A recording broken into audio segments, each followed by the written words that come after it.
সেই যিটো ঢৌ বা আন্দোলনে গুণগত মানটোৰ উন্নতি কৰিছিল নে কৰা নাই নাজানো, কিন্তু কবিতাক মানুহৰ মাজলৈ লৈ যোৱাত যোৰহাটৰ উজ্জ্বল দা, ৰঞ্জিত দা, পাৰ্ভিজ দা, বিপুল ৰেগন, ভিক্টৰ ৰাজকুমাৰৰ এটা গুৰুত্বপূৰ্ণ ভূমিকা কিন্তু আছিল বুলি আজি সকলোৱে স্বীকাৰ কৰিব লাগিব। যাৰ কাৰণে যি সময়ত আধুনিক কবিতা বুলি ক'লে মানুহে টেঙাই দিছিলে মন, যে বুজি নাপাওঁ দুৰ্বোধ্য কবিতা, সেই সময়ত কিন্তু আজি অসমত আপুনি আজি যোৰহাটত যদি আপুনি লক্ষ্য কৰে, আজি 4খন সভা চলি আছে সাহিত্যৰ। ইয়াতে এখন সাহিত্য উৎসৱ চলি আছে, ৰজত জয়ন্তী চলি আছে, সন্ধিয়ালৈকে টোকলাইটো অনুষ্ঠান আছে।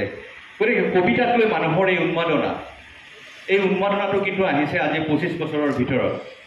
আৰু তাৰ কাৰণে কবিতাৰ মই কিমান গুণগত উন্নতি হৈছে তাক লৈ বহুত সমালোচনা আছে, যে আমি কবিতাক সেই পৰ্যায়লৈকে লৈ যাব পৰা নাই।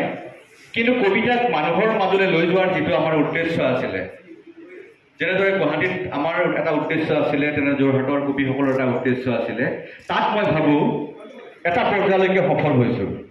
যোৱা এসপ্তাহত তিনিচুকীয়াত 20খনতকৈ অধিক কবি সন্মিলন হৈছে। এইটো কম গুৰুত্বপূৰ্ণ কথা নহয়।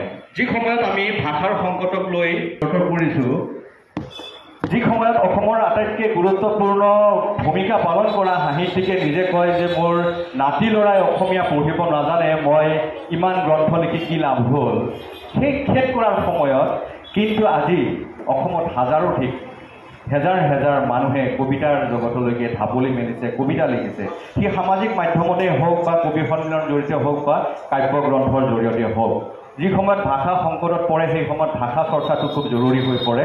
আৰু এই ক্ষেত্ৰত মই ভাবোঁ সেইকাৰণে অসমীয়া কবিসকলক ধন্যবাদ জনাব লাগিব, তৰুণ কবিসকলক ধন্যবাদ জনাব লাগিব। আজি নীলিমা বাইদেউ আহিছে আমাৰ মাজত, তেখেতৰ আজি এবছৰ ধৰি ভৰি ভাঙি তেখেত বিচনাত পৰি আছে, কিন্তু আজি কবিতাৰ কাৰণে তেখেতে ইমান কষ্ট কৰি আহিছে।